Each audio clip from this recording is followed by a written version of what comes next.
A professional CounterStrike player gets banned mid-game, the kings of Call of Duty lose their throne, and the final is set for the League of Legends World Championship. I'm John Reisinger, and with me as always are Meg Turney and the Daily Dot's Jared Wynne. Hello, everybody. Oh, hi. Here's what you need to know. A CounterStrike match in the Fragbite Masters tournament took an unexpected turn last week when one of the players was banned in the middle of a match. Joel Emilio Mako has played for a number of top Swedish teams and has recently been playing for Property, but in a game between his team and Hellraisers, Mako was suddenly dropped from the server thanks to Valve's anti-cheat system. Mako and his team were immediately suspended by tournament organizers, and naturally, Mako sought an excuse for the ban. Jared, is this shocking to see someone get banned for cheating in professional gaming? It is not as shocking as I'd like it to be. It's not the first time a top-level Counter-Strike player has been banned for cheating, and it's kind of silly because if you're good enough to play at that level, why are you bothering to cheat in the first place?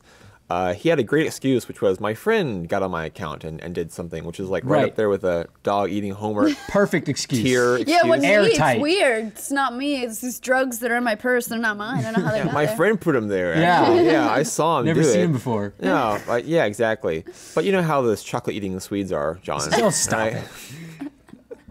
I really, really don't like you right now. I'm glad it's you this week. Yeah, you know, it's early. So what happens now? Is he kicked off the team forever? Is he banned from Counter-Strike forever? Is it a temporary ban? What happens? His reputation kind of bans him by default. He could go away like in exile, like Napoleon, for a while, and then come back maybe to conquer. But you know, it's probably he's not going to catch on for some time, and it's going to be difficult for him to stay up in the game while he's not able to catch on because he's been given the reputation.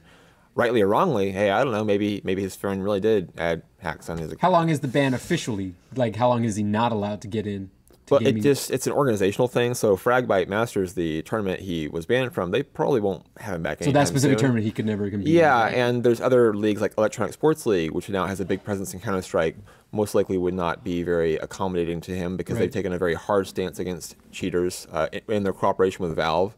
It's bad for him, basically. You don't want to get banned for hacking in the middle of an event. It's bad to get caught cheating? Yeah. Well, so let's talk a little bit about when he got cheating, because I didn't realize that these are all just kind of like all these bans come through. It wasn't that he was cheating in this match. No, it was a wave of Valve anti-cheat bans, which happened to go through at the time he was playing in a professional match, just to give it some comedic irony, I guess. Yeah. Like, I'm playing in a pro match, and then I get banned. It actually says when he gets kicked from the match, in the middle of the professional match, that he was banned for cheating by Valve. Wow. So it's like, hey, just so everyone knows, everyone watching. A lot of people saw that. Yeah, and his opponents. And he's also stopped the qualifying match before for a big tournament to accuse an opponent of cheating in the match. So He's one classy gamer. yeah, he's a nice. I don't know him, but as a chocolate-eating Swede, we know a little bit about him, and that's all we need to know, I think. Wait, so I'm sorry. I'm trying real hard to get away from it. So he stopped a match to accuse someone. How easy or hard is it to stop a professional match? He didn't actually stop the match. He just accused the person in the middle of the match, and they defend themselves in the middle of the match. So he started yelling at somebody in the middle of the match. Well, Like, you're cheating. No, I'm not. Shut up. like yelling. started yelling. Oh, they Yeah. type yelling. Okay. This We is also- type like cats. This means like Keyboard cat typing. this means numerous things on this show, actually. Yeah. As we discussed. So much busyness. Yeah. I'm gonna go sit down and I am doing my email today. The latest season of Major League Gaming's Call of Duty League is now advancing to the playoffs, but bigger story than the playoffs themselves is one of the teams left on the outside looking in, Evil Geniuses. The team had long been considered the dominant force in Call of Duty and has struggled since joining the Evil Geniuses esports organization, but failing to rank among the top 8 in a 12-team pro league is a new low for the group. Jared, let's talk about this, because this team, before they joined Evil Geniuses, was actually pretty formidable. They were very good as playing under complexity, and they were still pretty good as EG as well. It's not like they just fell off a cliff. I think their success got to them over the time period that they've been through.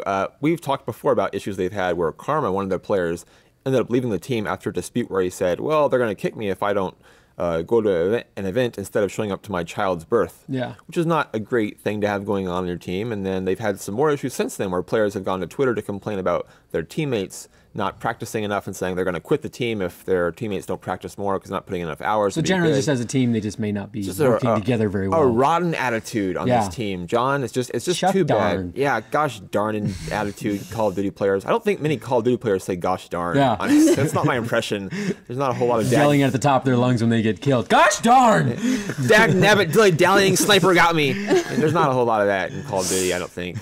So do you think that this is special, like a unique instance in the Call of Duty world, or do you feel like Call of Duty gamers are a little bit more prone to egotistical rants. Well, Meg, in responding to your saying that Call of Duty players are immature and can't handle being a professional, I'm going to say I don't necessarily think that's true. They do tend a little bit younger at times. It happens, I think, across all ranks. We just talked about a CounterStrike player who was not a very nice guy in his actions, apparently. That's true. Assuming he doesn't have a great excuse, his friend didn't actually put. So it's understandable, I think, because the team's been successful for a long time. So eventually, you might have some rot within the team. You're playing a lot of hours. You think this might be the end of their reign, like overall, or do you think they might be able to come back from this? The end of their reign, yes, their crown will be stripped from their heads. They'll be kicked off of their throne. Their robes will be disrobed. All right, answer my question. It could be, yeah, it could be. And this is certainly a bad one. I mean, the league is an extended. It's not just one tournament. They've played a lot of games over the course of many weeks to get to this point. So it's not like an isolated incident. I think a big tournament is better motivation for them to practice a lot and to get in good game shape. I think it does show that they can't just show up and play well, even if they're the best team in the world still, which they may not be now that this stuff has happened to them. Okay. Well, the Electronic Sports League brought its ESL 1 series to the United States this past weekend, hosting a Dota 2 tournament in New York City. 8 teams were invited, and the competition was stiff, but in the end, the 2 finalists were China's Vici Gaming and local favorites Evil Geniuses, the Dota 2 team, not the Call of Duty team. Vici won a tight series in the third and decisive game to collect their second big title of the fall season. I like the idea of they're bringing in their Call of Duty team to play, and then it's a Dota tournament. But come on, guys, why don't you play? Yeah, the Dota team's not playing well enough. Bring in the Call of Duty guys. Get in the Call of Duty. Yeah, call them in. Come on. I get it. Call them in. Meanwhile, Philadelphia played host to the live player finale of the CEVO Pro CounterStrike League. 4 teams qualified, but just 2 of them would steal the show: Cloud9 and iBuyPower. The 2 played 7 full games against one another, racking up a total of almost 200 rounds. This marathon edition of the 2 teams' rivalry ultimately came down to the last game of the grand final set, which was won by iBuyPower in overtime. Jared, is this like the most epic game ever? I don't know if it's the most epic game ever. It's a pretty good rivalry, though. It's one of the better rivalries, not just in Counter-Strike, but I think in overall competitive gaming games. It's a pretty good rivalry. To play almost 200 rounds and to have them go almost even. It was like 101, I think, to 95, something like that, the overall margin. That's crazy. It would be hard to do that on purpose. You would call that an epic game, I think. I would call that maybe the most epic ever. Thank you. There you go. There we go. That is on the bandwagon. That is like 7 games combined. Just, it's not actually one game. That's what I meant, like overall gaming experience. Would you call this the most overall epic gaming experience? I would call this the most epic combined 7 games played in one tournament in Counter-Strike this month. Nailed it. Can we get that on a belt? You're Just very coercive. Yes. You can't get to Jared today. Yeah. I tried to get the MLG discussion going. Just Now I just wear look like I him hate down, Call of Duty don't you? players. It's not happening. No, if you make like a chocolate eating comment with the wrong country, then I'll give you some play. But until then, we're kind of We've had enough. This is what We've we had got, enough, yeah. Jared. It was pretty good. I think the commentators at the event failed to notice the most important player in the final game, which was AZK. He's kind of an unsung hero for iBuyPower. They have some bigger names, guys like Swag and Skadoodle, which are great names, great players. I'm sure you would agree. Yeah. But AZK is a great player as well, and he actually, I think, was the most important player as the event got down to the final game and really powered iBuyPower through to victory. Why do you think he was overlooked?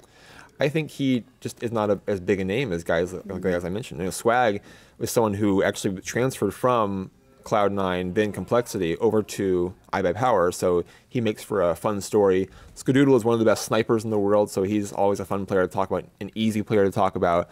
But if you really dig deep, and I do in my life, really, I'm just a deep digger, in the way I approach things. I think you would see that AZK was the key to their success in this tournament. Wonderful. All right.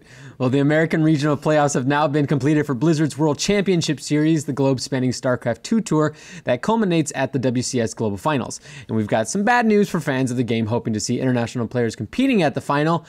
There won't be any.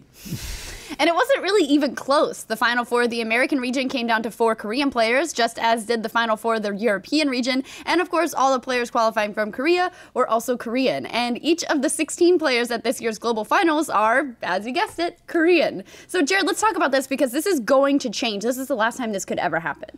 Most likely, yeah. We don't know exactly how it's going to happen in the future, but Blizzard has said, as we've talked about before, that the World Championship Series will have region locking, basically, where you have to be legal in the region you're playing in. You can't just be in Korea, for example, and play in the American region and then show up for the final playoff event and qualify like that.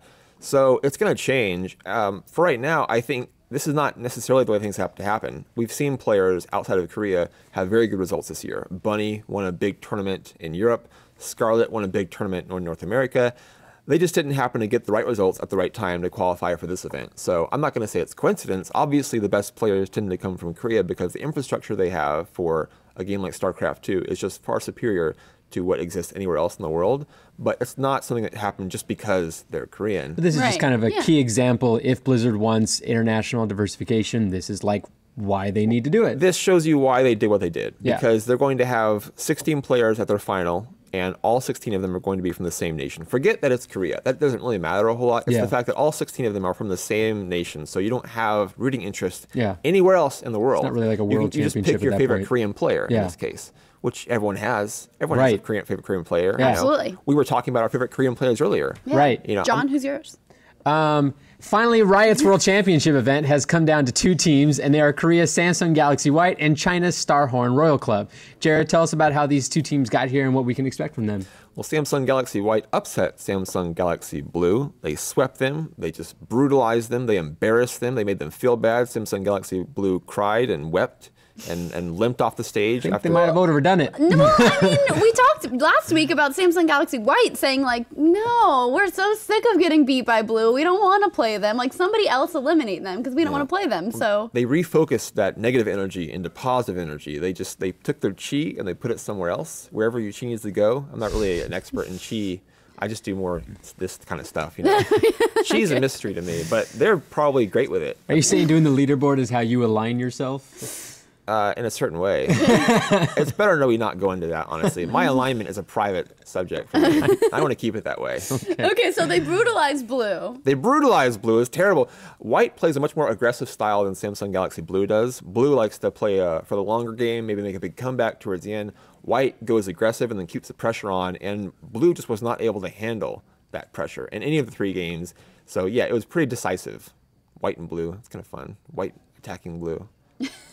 Red versus Blue. Hey, there you go. That's fun. Bring it back around. The rabbit trail of your thought right there was just amazing to watch. I just wanted to see it keep going. I think colors are fun. It's like white, blue, red, rooster teeth. You did it. You connected the time. Wow. That's why I'm here. Oh, Guys, that's it for this episode of the Leaderboard. Wait, hold on. There's another team. Oh, I'm sorry. There's 2 teams in the final. Yes. Yeah. It's not over yet. Okay. Not over. I'm sorry. We're talking about colors, so I thought it might be over. No, it's okay. Yeah, I understand. Okay. Starhorn Royal Club. Yes, let's talk about them. Also in the final. They beat OMG. It's kind of disappointing for some fans because OMG just upset National White Shield, a great Korean team. So people were thinking, well, OMG could do that again in the final. But instead, Royal Club will go. Royal Club is making their 2nd consecutive appearance in the final, but it's a completely different team. Almost completely different. They have some slight carryover, but mostly a different team. So not a whole lot of comparisons to do between this year and last year. They've played pretty well through the tournament. They've always been better than their opponents, but they've never really looked dominant. They slipped up a little bit in the group stage, almost lost their first place there to Team Solo Mid. They slipped up in the quarterfinals and semifinals, had to go to a 5th and final game in both of those rounds. So there's not a whole lot of confidence in them being able to handle Samsung Galaxy White's pure, ruthless aggression. What's your Are you prediction going to predict that White's going to win? My prediction, because I want to kind of reverse psychology my way into a correct prediction here, is that Royal Club will win in a sweep. Not that White will win in a sweep. I don't think you're fooling fates or anything else. I can do a more natural wink. We all know that fates are blind. They can only hear what you're saying. That's they can't justice. see. They can't go like. No, I'm trying to help him here with his weird twitch that he just did. Blinks. Are we gonna Wait, like no, he blinks? was on him. He got it. I got that wink. See, I can do both winks. Oh. I'm dual wink capable. I'm ambidextrous winker. Yeah. And ambidextrous winker. That's not my name. It's a great band name. That'd be wonderful. Like, Ambidextrous winker. It's a good first and last name too. What's your name? Ambidextrous. My next kid. Your last name? My Winker. next kid. guys, thanks so much for joining us on the Leaderboard. Don't forget, you get the Know-It-All every Friday, where Ashley and I give you all the news from 1 week in one shot on the Rooster Teeth channel. And make sure you click like and subscribe so you can stay in the know. GG, everyone. We did it.